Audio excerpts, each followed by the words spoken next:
इसके भेद नहीं होते, इसके नियम होते हैं। नियमों को ध्यान से आज हम विसर्ग संधि के बारे में विस्तार से बात करेंगे। नी रोग लिखा हुआ है तो नी की मात्रा बड़ी ई की मात्रा क्यों लगी है, नी रव है, इस तरह की छोटी छोटी बातें जरूर बताई जाती हैं। आपको सब जानने हैं तो इस चैनल को आप सब्सक्राइब करें, लाइक करें, साथ में अच्छा सा कमेंट करें और अपने दोस्तों तक भी इस वीडियो को शेयर करें। इसे ध्यान से समझ लो, शब्दों को समझोगे तो आपको बहुत अच्छे से समझ आएगा कि विकार शब्द का मतलब होता है कुछ परिवर्तन आ जाना, कुछ चेंज आ जाना। तो जब स्वरों और व्यंजनों के साथ ये ऐसा वाला जो विसर्ग होता है, इसके मेल से विसर्ग में जो विकार, जो भी परिवर्तन होता है उसे विसर्ग संधि कहते हैं। ये बात समझ में आ गई तो अब हम आगे चलते हैं। जैसे कि ये उदाहरण देख लेते हैं एक बार।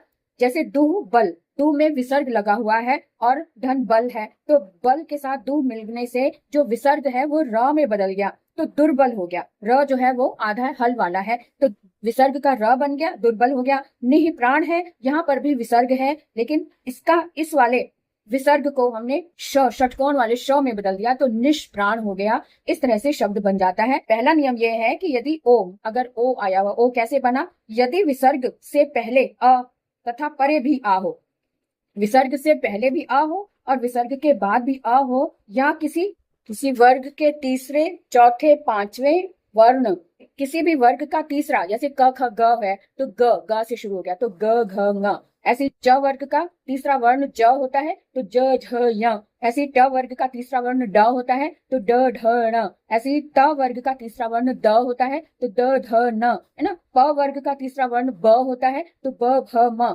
ऐसे वर्ण हो तथा य र ल व श में से कोई वर्ण हो तब विसर्ग का ओ हो जाता है। ये ध्यान से देखो, ओ हो जाता है। जैसे यशः अभिलाषी, यशो अभिलाषी, विसर्ग का ओ हो गया। अब आप कहेंगे कि इधर भी आ कैसे, विसर्ग से पहले यश श में भी अ की साउंड आ रही ना, श पूरा है तो अ स्वर मिला हुआ है, इसका मतलब विसर्ग से पहले भी अ है और विसर्ग के बाद भी अ है, अभिलाषी का आ। तो ऐसी स्थिति में विसर्ग का ओ हो जाता है, यशो अभिलाषी। मनः अनुकूल, मनो अनुकूल, यहाँ पर भी मन न में अ है और विसर्ग के बाद भी अ है, तो ऐसी स्थिति में मनोकूल हो गया, विसर्ग के स्थान पर ओ की मात्रा लग गई, मनोकूल हो गया।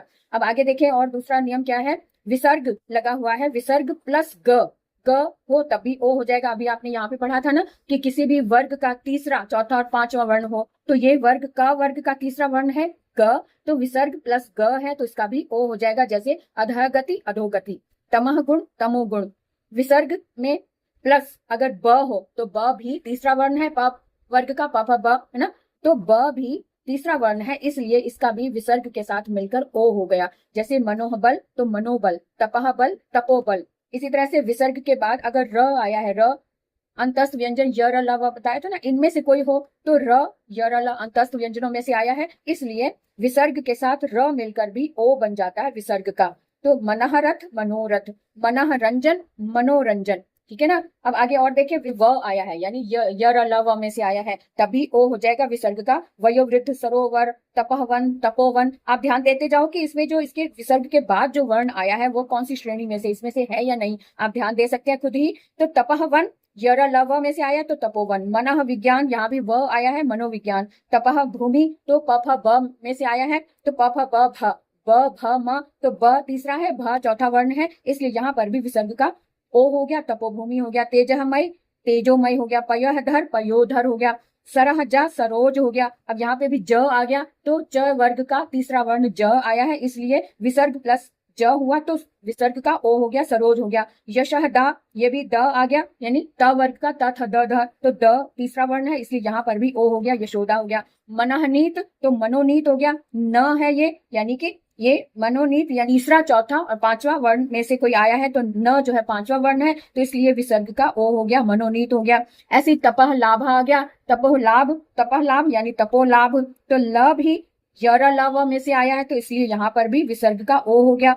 मनः योग, ये य भी य र ल व में से आया है, इसलिए मनोयोग हो गया। मनः हर, ह भी य र ल व ह में से आया है, इसलिए नोहर हो गया।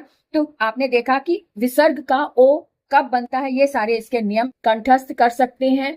विसर्ग का र कब होता है ये अब हम देखेंगे। तो विसर्ग से पहले अ या आ यानी दीर्घ या ह्रस्व कोई भी आ हो विसर्ग से पहले, तब आ को छोड़कर कोई अन्य स्वर हो तब विसर्ग का र हो जाता है। नियम 2 में कि विसर्ग से पहले अ हो या फिर आ हो, दोनों में से कोई एक होना चाहिए, चाहे वो दीर्घ हो चाहे वो ह्रस्व हो, आ होना चाहिए। और उसके साथ में तीसरे चौथे पांचवें वर्ण जैसे ग घ ङ ज झ य ड ढ ण द ध न ब भ म अथवा य र ल व ह या फिर कोई स्वर हो, तो इनके अलावा कोई स्वर भी हो अगर विसर्ग के बाद, तब भी विसर्ग का र हो जाता है, जैसे आगे स्वर होने पर उसमें मिल जाता है। जैसे कि इधर आ आया विसर्ग प्लस आ, तब रा बन गया, क्योंकि आ जो है विसर्ग सर्ग के स्थान पर तो र बना, लेकिन र में आ स्वर मिला तो र में आ की मात्रा हो गई। विसर्ग का र होता है तो उस र में हल लगता है, लेकिन जब उसमें कोई स्वर मिल जाता है तो उसकी मात्रा इसमें लग जाती है, रा हो गया। तो निह आशा तो निराशा हो गया, निह का विसर्ग का रा बना, र में आ ये वाला स्वर मिल गया तो रा बन गया, निराशा हो गया। ऐसे ही विसर्ग धन ध है, तो ध के ऊपर क्योंकि विसर्ग का रा बना, र में के आगे कोई स्वर नहीं है इसलिए वो आधा रा बना, तो आधा रा जो है व्यंजन के ऊपर सिर के पर बैठ जाता है, तो इस तरह से बन गया। तो निधन निर्धन, धा के ऊपर रा लग गया, निर्धन हो गया। दुहजन दुर्जन हो गया, निह अर्थक निरर्थक हो गया। यहाँ जो र बना था उसमें अस्वर मिलने के कारण र पूरा हो गया, उसका हल हट गया, तो र पूरा हुआ इसलिए रा यहाँ पर लिखा हुआ आ रहा है। और ये वाला र पहले से ही अर्थक, तो निरर्थक ये शब्द बन गया। नहीं ईश्वर तो निरीश्वर हो गया, क्योंकि विसर्ग का र बना, र में हल लगा हुआ है और इसमें ई स्वर मिला, तो र में जब स्वर मिला तो इसका हल हट गया और ई की मात्रा लग गई बड़ी ई, तो निरीश्वर हो गया ना। इस तरह से अब आगे देखो, अगर विसर्ग के बाद ऊ स्वर आए तो ऊ का रू हो जाएगा, क्योंकि र तो विसर्ग से बना और विसर्ग का जो र बना उसमें तो हल लगा हुआ है और ऊ उसमें स्वर मिलकर जब लग गया तो रू बन गया, तो निह उपाय निरुपाय हो गया। वी है तो वी विसर्ग के बाद वी आया है, वी य र लावा में से है, तो वी होने के कारण भी र बना, तो वी के ऊपर र बन गया, क्योंकि कोई भी व्यंजन से पहले अगर कोई आधा र बनता है, आधा र यानी हल वाला र होता है, तो वो कंधे पर इस तरह से बैठ जाता है, क्योंकि वो खड़ा नहीं हो सकता, वो आधा र है। तो निह विकार तो निर्विकार हो गया, निह विसर्ग हट गया तो निर्विकार शब्द बना, है ना। के बाद देखो धू, धू आया है विसर्ग के बाद धू, है ना। त थ द ध न आया था ना, तो ये चौथा वर्ण है त वर्ग का, त थ द ध न, तो तीसरा वर्ण ध होने के कारण इसके विसर्ग को भी र हो गया, तो र के आगे कोई भी स्वर नहीं है, इसलिए ये रा भी ऊपर कंधे पर बैठ गया और धूम बन गया। तो निह धूम है तो निर्धूम ये शब्द बना, निह धूम ये शब्द बना, है ना। आगे देखो वर्ग के बाद व आया है, वा, है ना, तो वा भी यरा लवा में से है, तो इसलिए इस वा के कारण विसर्ग का रा हो गया। अब रा जो था, रा में कोई स्वर नहीं मिल रहा, इसलिए ये रा कंधे पर बैठ गया है, तो आशीर्वाद, तो विसर्ग का रा बना, तो रा को कोई भी स्वर नहीं मिला, इसलिए वो आधा का आधा ही रहा, और वो आधा होने के कारण वा के कंधे पर जाकर बैठ गया और इस तरह से शब्द बना आशीर्वाद। इसके अब आगे नियम और देखते हैं। तीसरा नियम है कि विसर्ग का श कब होता है, किसी विसर्ग से पहले कोई स्वर हो तथा बाद में च छ यानी च वर्ग का पहला और दूसरा वर्ण हो या फिर श हो, तब विसर्ग का श हो जाता है। जैसे विसर्ग के बाद छ आया है तो विसर्ग का श हो गया। निह छल तो निश्छल हो गया, ये वाला जो विसर्ग के बाद जो श बना वो इस तरह से आधा श मिलकर निश्छल हो गया, विसर्ग हट गया, उसके स्थान पर श हो गया। इसके बाद देखो विसर्ग के बाद प्लस श आया है तो इस श का भी श ही हो जाएगा, और निशंक है तो निशंक हो जाएगा, निशंक तो निशंक हो गया, विसर्ग के स्थान पर ये श लग गया आधा षड वाला, ठीक है, तो निशंक हो गया। अब आगे देखो चौथा नियम ये बताता है कि विसर्ग संधि में स भी हो जाता है। स कब होता है, जब किसी विसर्ग से परे त या स हो। परे का मतलब है कि उत्तर पद में, विसर्ग से पहले की बात नहीं हो रही, विसर्ग के बाद यदि त हो या स हो तब विसर्ग को स हो जाता है। जैसे विसर्ग प्लस त आया है तो इस विसर्ग का स हो गया, तो निह तेज तो निस्तेज हो गया, दुहतर दुस्तर हो गया, निह संतान तो निसंतान हो गया ना। इधर देखो विसर्ग के बाद स आया तब भी इस विसर्ग का स हो गया, तो निसंतान निसंतान, दुस्साहस दुस्साहस, इस तरह से शब्द बने कि हमने देखा कि श कब बनता है, स कब बनता है और षटकोण वाला श कब बनता है। पांचवा नियम देखेंगे विसर्ग संधि का कि षटकोण वाला श कब हो जाता है ना। तो विसर्ग का श हो जाता है कब, विसर्ग से पहले ई या ऊ हो।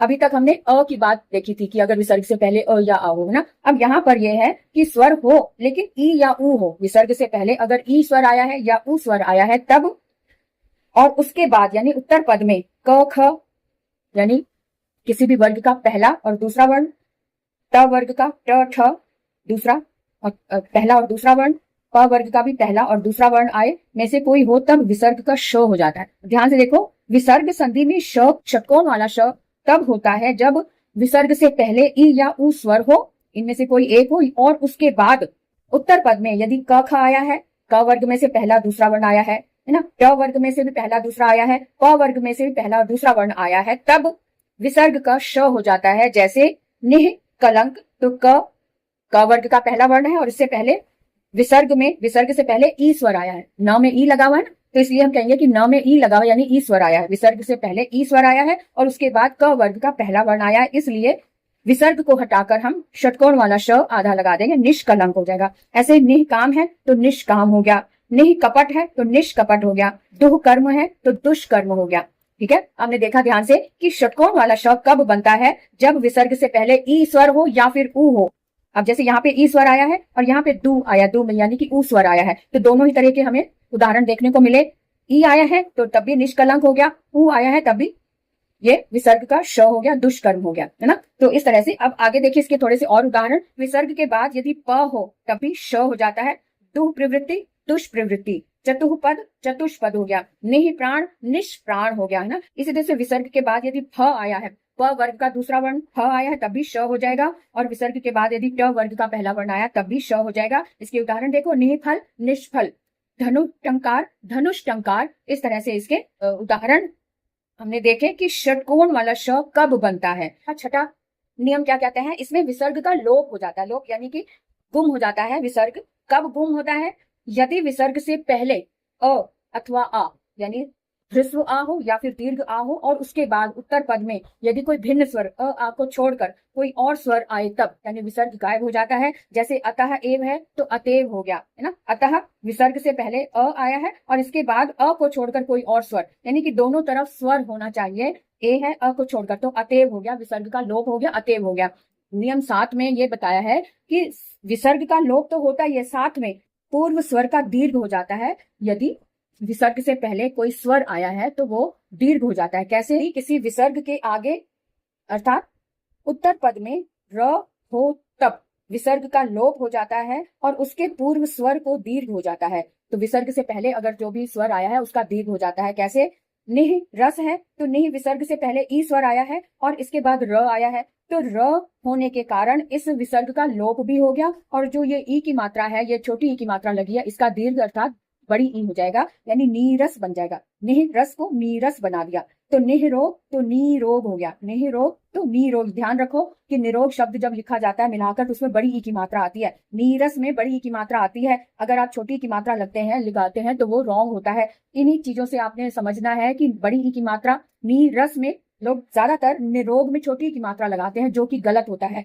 तो निरोग को नीरोग बन गया, निहरव को नीरव, इस तरह से शब्द बन गए, क्योंकि ये विसर्ग संधि के अंतर्गत आता है। नीरव, नीरोग और नीरस, जब भी ये वाले शब्द देखो तो आप खुद समझ जाओ कि यह विसर्ग संधि से बना हुआ शब्द है। तो आज हमने विसर्ग संधि को अच्छे से समझा, उसके उदाहरण देखे, उसके नियम देखे, और आप जितना हो सके इसका अभ्यास करें। जितना अभ्यास करेंगे तभी ये अच्छे से वो मिक्स हो जाएगा, दिमाग में वो घुल जाएगा, चीनी की तरह, दूध में चीनी के जैसे। तो चीनी के जैसे घोलने के लिए इसका अभ्यास जरूरी है। उसको बोलो, अगर आपके पास कोई भी आपके क्लास का कोई बच्चा है जो नहीं समझ पा रहा तो उसे आप समझाएं, बार बार समझाएं, और खुद भी जितने उदाहरण दिए हुए हैं उसकी लिस्ट अपनी कॉपी में लिखें, बनाएं अपनी रफ कॉपी में, और उसको सॉल्व कर करके देखें कि इसका विसर्ग का श कैसे बना, षटकोण वाला श कैसे बना, स कैसे बना, या लोप कैसे हुआ। ये सारी बातें अभ्यास से ही समझ आएंगी। तो आज हमने विसर्ग संधि को विस्तार से समझा, और आप अगर कहीं पर भी अटकते हैं, कोई बात भी समझ, छोटी से छोटा कण भी अगर आपको लगता है कि ये कैसे हुआ, तो आप कमेंट में लिख कर जरूर पूछें, आपको उत्तर जरूर मिलेगा।